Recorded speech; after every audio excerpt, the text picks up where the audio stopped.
এই যে ট্রাফিকের সার্জেন্ট এবং ইন্সপেক্টর একজন থাকে, সেখানে দুজন ট্রাফিকের সার্জেন্ট থাকে, সকালবেলা লাইন ধরে একদম লাইন ধরে এয়ারপোর্টের প্রত্যেক গাড়ি থেকে 5,000 কোটি টাকা নেয়। আমরা এটার উপযুক্ত ব্যবস্থা চাই। সার্জেন্টকে বলেছিলাম যে সিদ্ধান্তটা এখনই মেনে নিতে পারেননি। আপনারা এবার দেখবেন এই সার্জেন্ট গুলো লাইন ধরে সেখানে থাকে। আমরা আমাদের ওসি সাহেবকে সহযোগিতা করবো। কেন করবো জানেন? এই কারণে ওনাকে সহযোগিতা করবো। আমি একটা সেবার জন্য গিয়েছিলাম, সামান্য একটা সেবার জন্য ঢাকা জেলা প্রশাসক লিখেছিল, ওটা ওনাকে দিয়েছি। কি সেবা আমাকে করেছে আমি আপনাদের কাছে ভাষা প্রকাশ করতে পারবো না।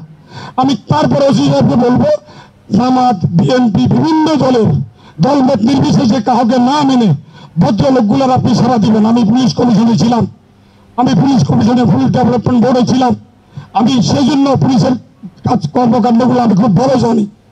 আমি ফেডারেশন থেকে আমরা দুজন ছিলাম।